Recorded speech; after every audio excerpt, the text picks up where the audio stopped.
Successful Escapes, number 5. Hello, I'm HG Tudor. More inspirational recollections from individuals that have used my work to help them achieve escape. We start with Susan, who is from Texas, and she's asked that I narrate her words rather than her provide an audio file. So these are the words provided by her, narrated by your glorious narrator. My story of escape is likely different than that of others due to my relative unfamiliarity of HG's work at the time, but the result demonstrates his effectiveness. After discovering that I had been in a relationship with a narcissist, I began reading and viewing on YouTube anything I could find. Algorithms sent me to several authorities, but it took some time before I came across HG. At a point where I had seen only a few of HG's videos, I was in the midst of what I now know to be a Hoover post-disengagement. It was a big one, and the chase was on. It had been 3+ months since his most dramatic disengagement, which I actually welcomed and honestly helped along. We did not live together, and I had quietly made this disengagement his last in my mind, at least.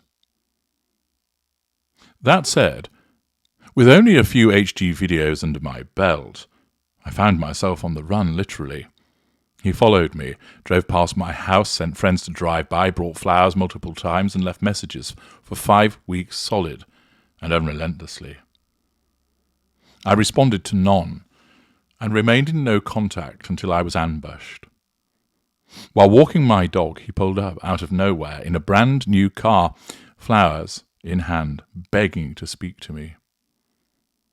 For whatever reason, HG's video on the ambush popped into my head, and I did what I never in a million years thought I could do. I was terrified, but said nothing, and walked away like he wasn't there, just like HG had instructed. In the past, I would have been far too afraid to have turned my back, but I trusted HG's advice and did. I ignored the narcissist. What did he do? Much to my surprise, he quietly got into his car and slithered away. At that point, I was sold. None of the other authorities on narcissism had instructed me to do that. Neither did they tell me that the narcissist would most likely retreat by disengaging, thereby asserting control in their mind. All of their techniques, grey rock, etc., had never worked on him, but walking away from him did. I've been sold on HG ever since.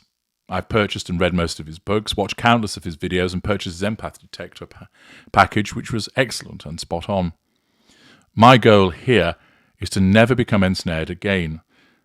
But in so working toward that goal, I've come to realize that there have been many narcissists in my life.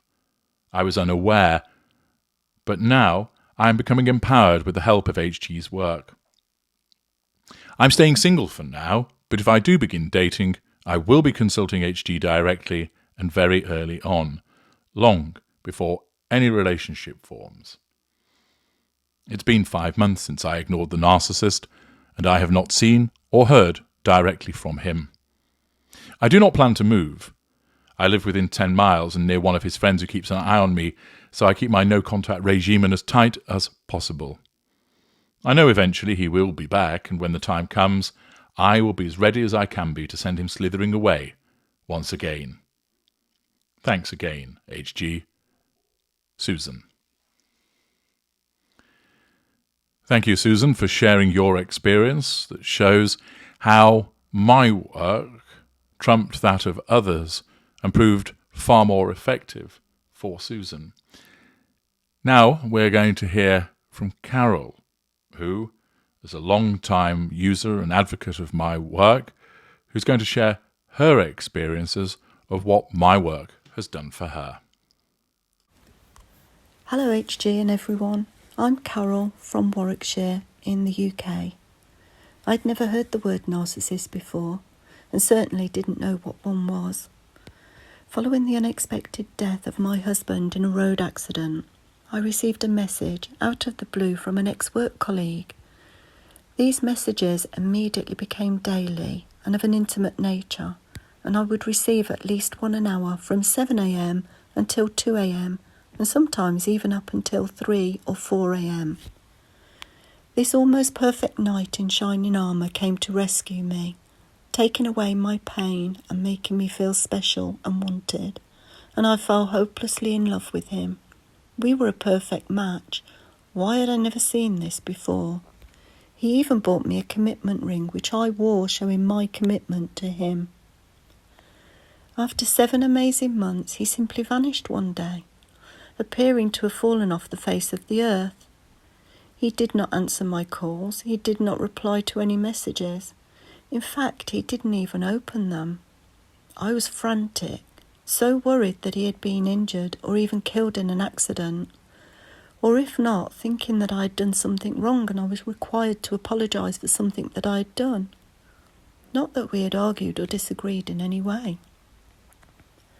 I repeatedly sent messages to him, begging him to get in touch with me and let me know that he was all right.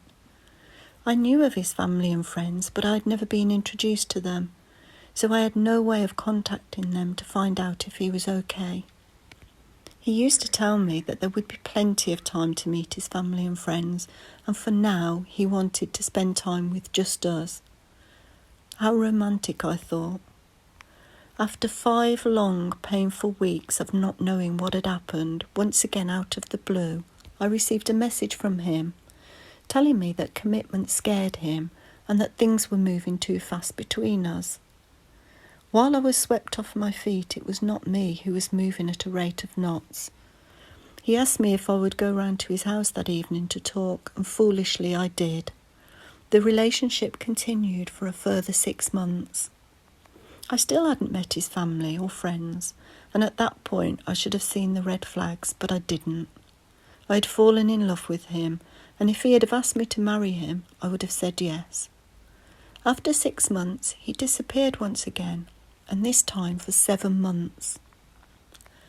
It was during this 7 months a good friend of mine informed me that she thought he was a narcissist, and that I should go onto YouTube and find HG Tudor. Curious as to know what a narcissist was, I went onto YouTube and searched for HG Tudor. First of all, I was drawn by his voice, and thereafter with the accuracy of everything that I had encountered being laid out before me, as though HG was my narcissist. The sayings, the movements, the looks, everything was perfectly explained, as though HG had been sitting in the room with us. This was when I first realised my friend was right, and my heart sank. He was probably a narcissist. I continued to watch HG's videos, trying to ascertain if I could find something that would confirm his identity to be that of my narcissist.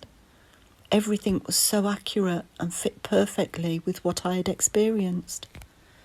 Just as I was beginning to get on with my life, once again I received a message from him, expressing his love for me and how he had missed me, and asking me to go round that evening to talk.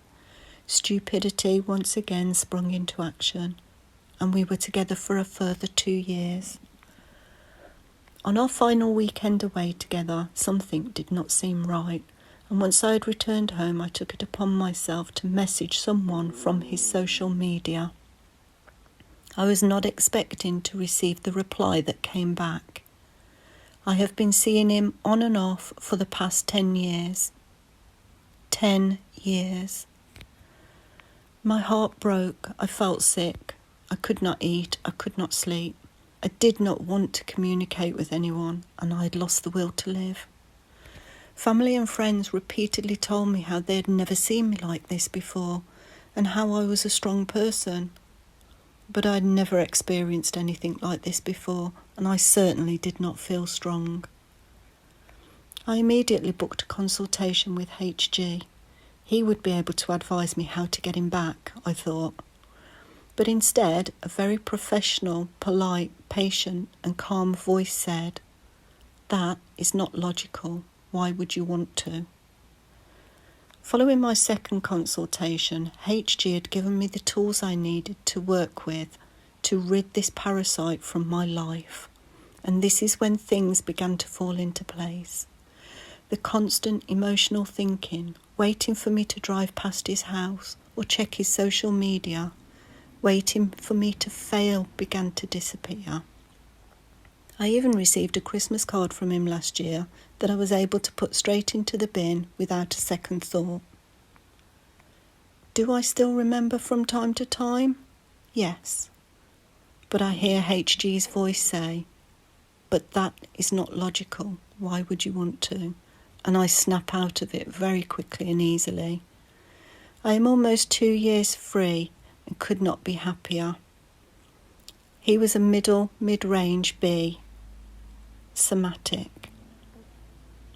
I highly recommend the audio consultation, the narc detector, the empath detector, the trait detector.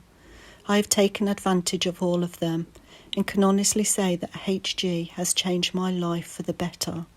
I have learned so much, and not only about narcissists, but also about myself. Thank you, HG, and good luck, everyone. Thank you, Carol, for sharing your comprehensive experience of how my work has helped in a variety of different areas in Carol's world. If you'd like to share your experiences, you can do. Just send a video or an audio file to narcissist1909@gmail.com. Use your name, where you come from. You don't have to use your real name or where you come from, but just provide some details and explain the situation you found yourself in, what of my work you used and where it took you to.